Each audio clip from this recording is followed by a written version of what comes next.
जम्मू कश्मीर में आतंकियों ने सेना के वाहनों पर हमला किया, जिसके बाद हुए मुठभेड़ में सेना के 5 जवान शहीद हो गए हैं। उसमें से एक बिहार के नवादा के वारसलीगंज के चंदन कुमार जवान भी थे जो शहीद हुए हैं। उनके गांव में हम पहुंचे हैं। यहाँ पर देखिए परिजनों का रो रो कर बुरा हाल है। ये बहुत गरीब तबके से आते थे। उनके घर की आप स्थिति देखिए, ये पूरा कच्चा मकान है। पूरे घर की जिम्मेदारी जो है चंदन कुमार पर थी, लेकिन इसी बीच वो शहीद हो गए हैं। 2017 में वो आर्मी में भर्ती हुए थे। 2.5 साल से वो जम्मू कश्मीर में पोस्टेड थे। हम उनके परिजनों से भी बात करेंगे। देखिए उनके माता पिता यहाँ अंदर हैं, लगातार रो रहे हैं। उनका बेटा देश के लिए शहीद हुआ है। ये उनकी माता है, ये उनके पिता हैं। तबीयत लगातार जो है पिता की बिगड़ रही है। माता जी, आपके बेटे देश के लिए शहीद हुए हैं, दुश्मनों से लोहा ले रहे थे। कब जानकारी मिली आप लोगों को? हाँ, जानकारी कब अरे मिली? हमरा छोटका बेटवा पर 12:30 बजे रात के फोन अइलो। तो उहे साहेबा करलखिन कि फोन तो पूछल को कौन है चंदन के, तो पूछल का कि जमा चंदन के छोटा भाई ही हो। छोटा भाई है तो बढ़िया से समझलका बुझलखिन। तो ओकर बाद कहलखिन कि ये चंदन तोरा भाई शहीद हो गया। पे क्या बीत रहा है ये हम समझ सकते हैं। दुखों का पहाड़ टूट पड़ा है। क्या क्या शादी हो चुकी है उनकी? हाँ, शादी 1.5 साल होलो। बच्चे भी थे अभी? नहीं, बच्ची नहीं है। अच्छा, पिछली बार कब आए थे घर पर? 16 अक्टूबर के यहाँ अला, 14 नवंबर के यहाँ से गला। अच्छा, और आपके कितने बेटे हैं टोटल अब? और आए? अभी 2 बच्चे और हैं आपके ना, 2 बेटे। हाँ लेकिन घर की सारी जिम्मेदारी चंदन पे थी। हाँ। हम जानते हैं बहुत नीडर, बहुत जाबाज बहादुर थे वो। उनके किस्से हमने सुने हैं। देखिए पिता की तबीयत बिगड़ रही है, अभी वो बात करने की स्थिति में नहीं है, लेकिन भाई हैं, हम उनसे थोड़ा बात करेंगे। कैमरा पर्सन विशाल से कहेंगे कि आप तस्वीरें जो हैं वो दिखाते रहिए। देखिए पिता की तबीयत ठीक नहीं है। चंदन कुमार की उम्र भी जो है महज 26 साल थी। 2017 में वो सेना में भर्ती हुए थे। आप उनके भाई हैं? जी। क्या नाम है आपका? अभिनंदन कुमार।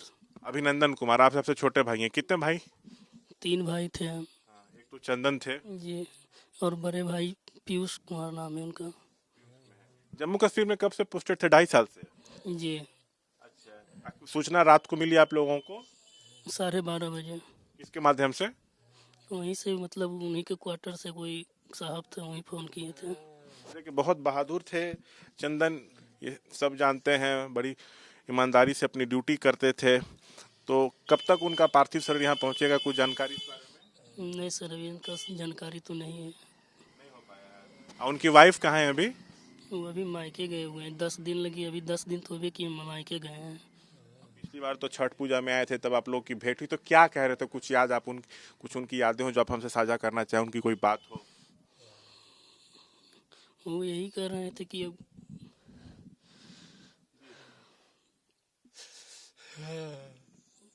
घर की तो स्थिति देख ही रहे हैं। अगली बार आए उसके बाद गए कि बोले कि अभी आएंगे तो घर उर बनाएंगे, यही सब बोल के गए थे। पिछले साल ही शादी हुई थी उनकी। जी। घर भी आपका कच्चे का मकान, उन्हीं पर सारी जिम्मेदारी। जी। 5 जवान जो हैं वो शहीद हुए हैं इस घटना में। जी। भाई थे। पूरे मामले पर हमसे वो बातचीत कर रहे थे। परिवार पर दुखों का पहाड़ जो है वो टूट पड़ा है। माँ बता रही हैं, भाई भी बता रहे हैं कि छठ पूजा में वो आए थे। उसके बाद यहाँ से नवंबर महीने में वो गए हैं। कहे थे कि पूरे मकान को मैं बनवाऊंगा, इसको कंप्लीट कराऊंगा। पिछले वर्ष उनकी शादी हुई थी। तो पत्नी जो है अभी मायके में है, बच्चे भी नहीं है, लेकिन परिवार में सबसे बड़े बेटे चंदन ही थे जो अब मंझले थे, जो अब जो हैं शहीद हुए हैं। उम्मीद जताई जा रही है कि सैटरडे मॉर्निंग तक जो है उनका पार्थिव शरीर जो है यहाँ उनके गांव में पहुंचेगा।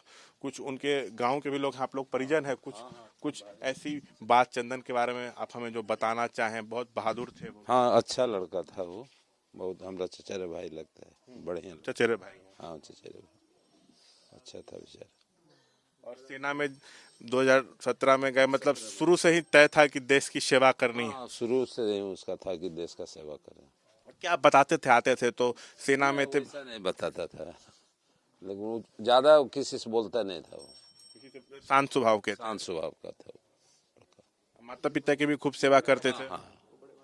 बड़े भाई आपका क्या नाम है? पीयूष कुमार। पीयूष कुमार जी। कुछ चंदन के बारे में हम आपसे जानना चाहेंगे। देश की सेवा करते करते शहीद हुए, दुश्मनों से लोहा ले रहे थे, बड़ा आतंकी हमला हुआ है।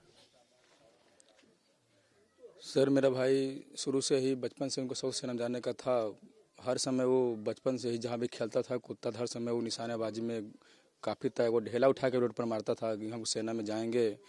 कहीं मम्मी से पिताजी से हर समय बर्ताव करता था, मामा हम सेना में जाएंगे, हम देश के लिए कुछ करेंगे। वो शुरू से उनको बचपन में था। उस लायक मेरे पिताजी मेहनत करके उनको बनाए, सेना में भी गए। एक उम्मीद हम लोग का जगह चलो मेरे भाई सेना में है तो हम लोग का भी सहारा बनेगा, लेकिन वो सर सहारा तो अब बेसहारा बनकर चला गया। हम लोग उसी पर डिपेंड थे। घर था सर, कोरगेट से हम लोग छाड़ के गए, रह रहे थे, ज़िंदगी जी रहे थे। बोले इस बार आएंगे तो घर उर बना देंगे, लेकिन जो गया सो भाई का दुआर लाएंगे। आप सबसे बड़े हैं? हम बड़े भाई पीयूष कुमार। आप क्या करते हैं?